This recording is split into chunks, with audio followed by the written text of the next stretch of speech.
अस्सलाम वालेकुम प्यारे दोस्तों और बच्चों। आज की कहानी का नाम है कोतवाल का फरार। किसी जमाने में बुखारा पर एक बादशाह हुकूमत करता था। इसका नाम सदर जहां था। बादशाह का एक गुलाम निहायत वफादार आदमी था। उसे बादशाह से बहुत मोहब्बत थी और बादशाह को भी वो बहुत अजीज था। उस गुलाम को बादशाह से इस कदर उनसियत थी कि बादशाह ने उसकी वफादारी से मुतासिर होकर उसे आला ओहदा दे दिया, यानी उसे शहर का कोतवाल अफसर मुकर्रर कर दिया। कोतवाल का ओहदा पाने के बाद वो गुलाम बादशाह से और ज्यादा मोहब्बत करने लगा। इत्तफाक से कुछ अरसे बाद कोतवाल के हासिदों ने किसी संगीन जुर्म का इल्जाम कोतवाल पर लगा दिया।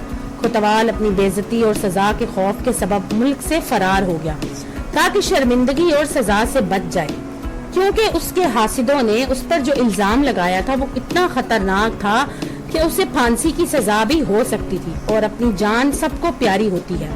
चुनाचे वो भी अपनी जान बचाने के लिए 10 बरस तक मारा मारा फिरता रहा। कभी वो किसी शहर चला जाता, कभी किसी कस्बे जा निकलता, जंगलों में भटकता और कभी पहाड़ों में पनाह ले लेता।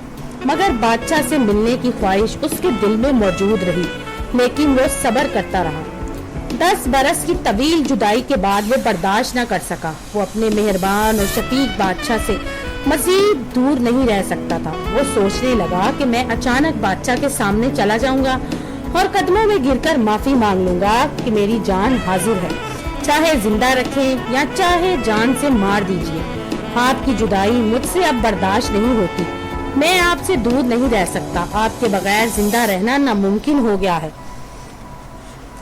जब कोतवाल ने वापस बादशाह के पास जाने की तैयारी की तो लोगों ने इसे समझाया कि बेवकूफ ना बनो, तुम्हारा अब उस मुल्क में कदम रखना खतरनाक है, इस इरादे से बाज रहो। कोतवाल ने कहा, अब चाहे जिंदा रहूं या मारा जाऊं, अपने दोस्त के पास जरूर जाऊंगा। लोगों के समझाने के बावजूद कोतवाल से ना रहा गया और वो बादशाह से मिलने के लिए बुखारा की तरफ चल दिया। वो गिरता पड़ता आखिरकार बुखारा पहुंच गया। वहां इसे जिसने भी देखा पहचान लिया और कहा कि देखो, बादशाह तुमसे सख्त खफा है। वो तुम्हें देखते ही अपने आदमियों से तुम्हें खत्म करवा देगा। ये क्या बेवकूफी कर रहे हो? एक बार मौत के जाल से निकलकर दोबारा इसी जाल में फंसने के लिए वापस आ गए हो। कोतवाल कहने लगा, मुझे मौत मंजूर है, मुझे अपनी जान देने से इनकार नहीं, लेकिन मैं बादशाह से दूर नहीं रह सकता। मुझे अपने बादशाह की मोहब्बत अपनी तरफ खींच रही है, इसलिए इनसे दूर रहना अब बहुत मुश्किल हो गया है। बादशाह सदर जहां इस वक्त दरबार में तख्त शाही पर बैठा हुआ था। कोतवाल हाथ बांधकर इसकी खिदमत में हाजिर हुआ, इस तरह कि इसकी आंखों में आंसू थे। एक हाथ में कफन था और दूसरे हाथ में तलवार थी। तमाम दरबारी इसकी तरफ मतवज्जो हो गए कि देखें बादशाह इस मफरूर कोतवाल के साथ क्या करता है, इसे आग में डालता है या फांसी पर लटकाता है। लेकिन जैसे ही कोतवाल की निगाहें अपने प्यारे दोस्त बादशाह के चेहरे पर पड़ी, उसे यूं महसूस हुआ जैसे उसके जिस्म में जान आ रही है। उसका जिस्म कमजोर खुश्क लकड़ी की तरह जमीन पर आ गिरा और उसमें जिंदगी के कोई आसार मालूम नहीं हो रहे थे। वो बेहोश होकर गिर पड़ा। ये देखकर दरबारी कोतवाल की तरफ भागे और इस पर अरके गुलाब और पानी छिड़कने लगे ताकि ये होश में आ जाए। लेकिन सब तदबीरें नाकाम हो गई और कोतवाल के जिस्म में कोई हरकत ना हुई, ना ही उसने कोई बात की। उसे किसी चीज का होश नहीं था। बादशाह ने उसकी जब ये हालत देखी तो फौरन तख्त से उतरकर इसके करीब आया। इसके दिल में भी मोहब्बत और खलूस की लहर उठने लगी। उसने कोतवाल का सर जमीन से उठाकर अपनी गोद में रखा और ज़ारो कतार रोने लगा, क्योंकि जितनी मोहब्बत कोतवाल बादशाह से करता था उतनी ही मोहब्बत बादशाह को भी थी।